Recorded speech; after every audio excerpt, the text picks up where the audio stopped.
Hi, I am joined with Michelle Hamilton, registered psychologist for Beyond Balance here in Lloydminster, and we're having you in this month because February is Psychology Month. So we kind of just wanted to talk about the general idea of what a psychologist does, and we'll start from there. Okay. Well, thank you for having me. Of course, because anytime. yes, Psychology Month is something that, as a member of the Psychologists Association of Alberta, we're encouraged to try our best to promote awareness in the public about what psychologists do. So thank you for the opportunity. Of course. Psychology is the scientific study of human mind, behavior, emotion, thought, and there's a lot of research knowledge and experience, and in particular training that goes in to becoming a registered psychologist. Right. So for one thing, I want to just start by saying that the title, in order to be able to call yourself a psychologist, there's a very specific process that is required and a high level of qualifications and steps along the way. Yeah. And so it's a long and really quite complicated and expensive journey to become a registered psychologist. Yeah, I bet.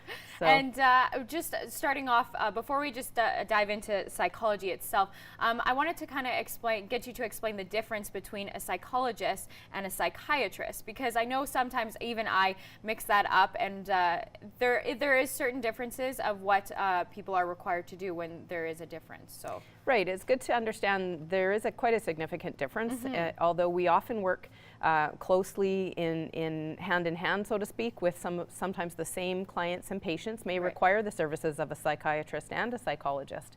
A psychiatrist is a medical doctor, so they are very much trained and specialized in disorders of the mind. Okay, so they've gone through medical school, and they are trained and often, you know, kind of working from the basis of the medical model, right? So there's a very specific, you know, kind of process of their involvement with people regarding mental health issues, where there's assessment of symptoms and often diagnosis, and treatment in the realm of psychiatry will very often involve medication. Right, okay.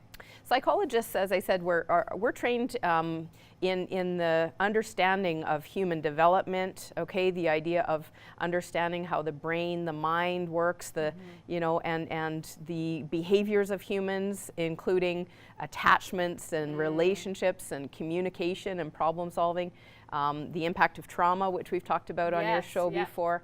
And so psychologists will tend to take a broader view, maybe a little bit more of a holistic view to some extent, in terms of the person's social situation, the relationships, their behaviors, as well as their symptoms and whether or not there is a diagnosed mental illness, right? Right, yeah. So with psychologists then, when a person goes to you, like maybe the first couple times, what does that process look like? Is it a lot of sitting down and kind of just talking about the past, and what are you kind of looking for when you sit down with a person? Okay, well, let me just first start by saying, like, I'm a registered psychologist, a clinical psychologist, or counseling psychologist, and there's a lot of other psychologists who specialize perhaps in other things like forensics and developmental and educational psychology, okay? But counseling psychology, people will make contact with a psychologist often themselves, or they may be referred by a doctor, but you don't need to be referred. You can make contact yourself to request the services,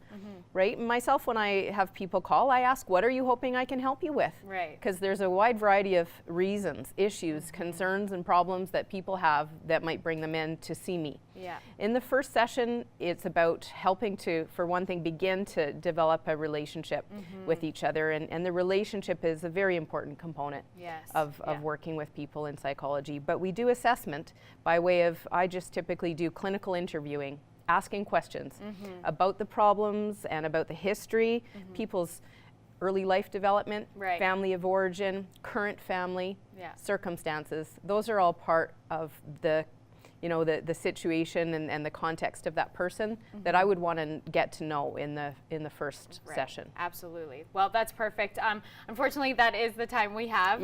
But we can dig into this more anytime. We love having you on, Michelle. Thank you so much for coming in. You're always so full of knowledge, so we appreciate it. And if you do want more information on psychology, Beyond Balance is where you can go and talk to Michelle. So thank you very much. No problem. Thank you.